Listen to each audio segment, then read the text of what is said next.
सोमनाथचे मारेकरी फरारही नाहीत, ते ड्युटीवरच आहेत, मग कारवाई का होत नाही? हा भाबडा प्रश्न आहे न्यायालयीन कोठडीत मृत्यू झालेल्या सोमनाथ सूर्यवंशीच्या कुटुंबाचा। याचमुळे प्रश्न निर्माण होतो की या प्रकरणात काय कारवाई झाली, सोमनाथ सूर्यवंशीच्या प्रकरणाचं पुढे काय झालं। 15 डिसेंबर 2024ला या तरुणाचा परभणीमध्ये न्यायालयीन कोठडीत मृत्यू झाला होता। या घटनेला महिना पूर्ण झालाय। महिनाभरानंतर प्रकरणात काय तपास झाला, प्रगती काय झाली, काय कारवाई झाली, हा प्रश्न अनेकांना पडलाय। याचीच उत्तरे या व्हिडिओच्या माध्यमातून जाणून घेणार आहोत। नमस्कार, मी सुधीर काकडे, आपण पाहतात मुंबई तक। राज्य सरकारने या प्रकरणाची चौकशी करण्यासाठी नुकतीच निवृत्त न्यायाधीशांची एक समिती नेमलेली आहे। VL आचलिया यांच्या अध्यक्षतेखाली एक सदस्यीय चौकशी समिती स्थापन करण्यात आली असून 3 ते 6 महिन्यात चौकशी अहवाल सादर करण्याचे आदेश या समितीला देण्यात आलेले आहे। विशेषतः कालपर्यंत या प्रकरणात कुठलाही मोठा निर्णय घेण्यात आलेला नव्हता। परभणीमध्ये संविधान शिल्पाची विटंबना झाल्यानंतर निघालेल्या मोर्चामध्ये हिंसाचार झाला होता। या प्रकरणात पोलिसांनी काही लोकांची धरपकड केली होती। यावेळी ताब्यात घेतलेल्या लोकांपैकी एक होता सोमनाथ सूर्यवंशी। या प्रकरणाची सध्याची स्थिती जाणून घेण्यापूर्वी अगदी महिनाभरात काय घटनाक्रम घडलाय थोडक्यात जाणून घेऊ। 10 डिसेंबरला परभणीमध्ये डॉक्टर बाबासाहेब आंबेडकर यांच्या पुतळ्यासमोरच्या संविधानाच्या प्रतिकृतीची विटंबना झाली होती। संविधान शिल्पाची विटंबना झाल्यानंतर आंबेडकरी अनुयायांनी 11 डिसेंबरला शहरात बंद पुकारला। या बंद दरम्यान मोर्चे निघाले, घोषणाबाजी झाली, या आंदोलनाला हिंसक वळण लागलं।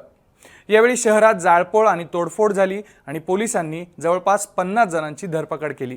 यामध्येच एक होता सोमनाथ सूर्यवंशी। त्याला सुरुवातीला 2 दिवस पोलीस कोठडी आणि नंतर न्यायालयीन कोठडीत पाठवण्यात आलं। इथेच न्यायालयीन कोठडीत सोमनाथचा मृत्यू झाला। पोलिसांच्या म्हणण्यानुसार 15 डिसेंबर रोजी सकाळी छातीत कळ येत असल्यानं सोमनाथला रुग्णालयात दाखल करण्यात आलं आणि त्या ठिकाणी त्याला मृत घोषित करण्यात आलं।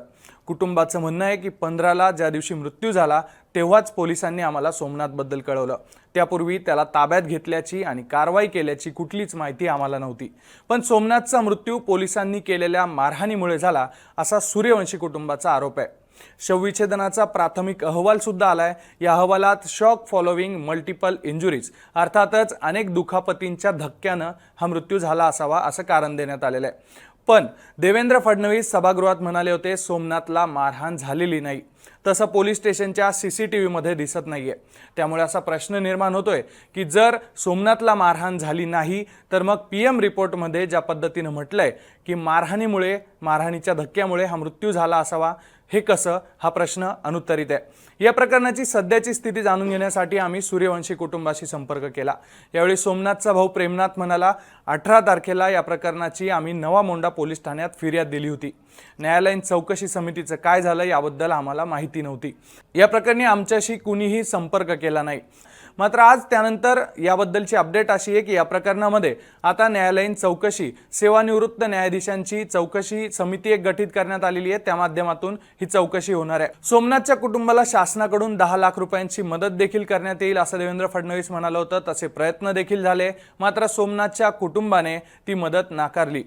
परभणीतील घटनेनंतर पोलीस निरीक्षक अशोक घोरबांड यांनी आंदोलकांवर कारवाई दरम्यान वाजवीपेक्षा अधिक बळाचा वापर केला, म्हणून या प्रकरणाची चौकशी करण्यात येईल आणि ती चौकशी होईपर्यंत पोलीस निरीक्षक घोरबांड यांना या प्रकरणामध्ये तोपर्यंत निलंबित करण्यात आलेले आहे।